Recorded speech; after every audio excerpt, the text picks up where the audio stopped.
森林最近变得安静了些，不是因为没有风，也不是因为大家没说话，而是小鹿不太说话了。它不像以前那样在聚会时会轻声附和，也不再在音乐练习时和大家交换眼神。它总是坐得远远的，听完大家聊天就默默地笑一下，然后提早离开。起初大家没多想，但后来小灰狼开始皱眉，他是不是不想跟我们玩？小红狐狸也有点不自在，他好像不太合群耶。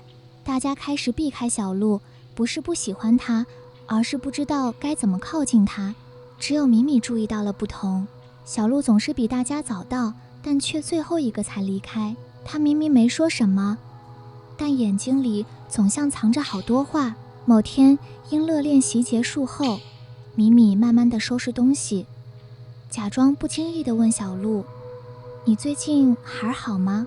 小鹿愣了一下，点点头，笑了一下，又低下头没说话。我知道你不是不想说，只是还在想怎么说，对吗？米米轻声说。小鹿抬起眼睛看着米米，好像有什么闪了一下。当晚米米邀请小鹿一起去拜访猫头鹰爷爷，那是森林里最善长、不用开口也能被理解的动物。他们走了好一段路，穿过落叶，绕过小溪，终于来到一棵古老的树下。猫头鹰爷爷没问什么，他只是张开翅膀，让小鹿和米米坐下，然后慢慢递来一杯温热的松果茶。这杯茶不需要甜，也不需要回答。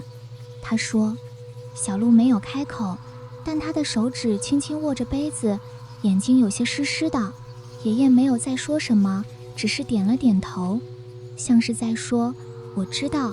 那晚他们留宿在附近的浣熊小屋，那是一个没有时钟的空间，桌上摆满了空白便条纸和几盒彩色笔，墙上贴着好多画，有的是蜷缩的小动物，有的是只画了眼睛的表情。这里呀，是给不知道怎么说话的孩子准备的。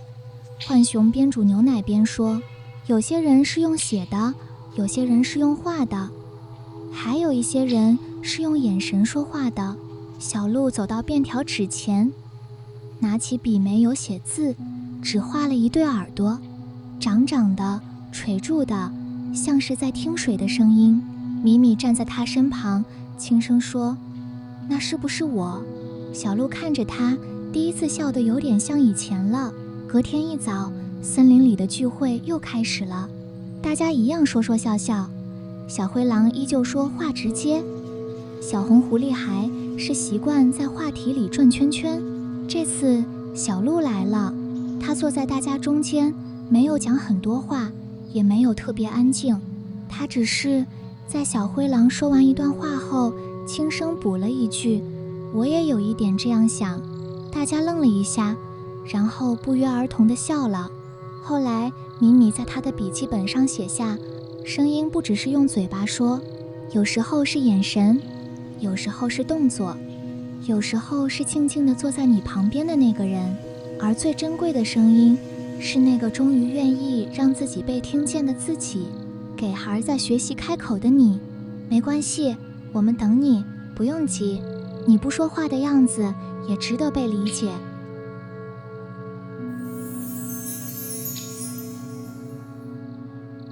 The forest had been quieter lately, not because there was no wind, or because no one was speaking, but because Little Deer had stopped talking.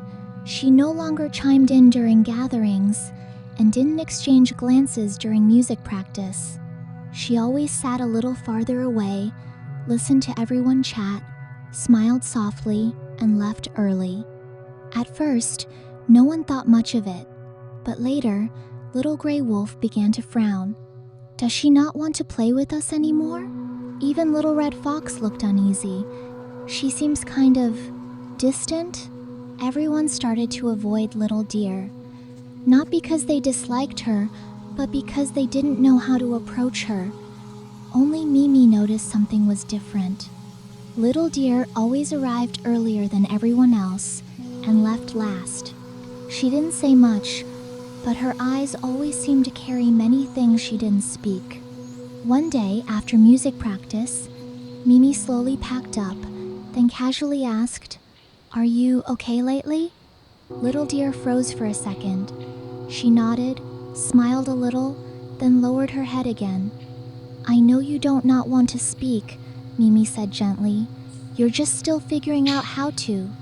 Little Deer looked up at him. Something in her eyes flickered. That evening, Mimi invited Little Deer to visit Grandpa Owl, the one in the forest who understood others even when they didn't speak.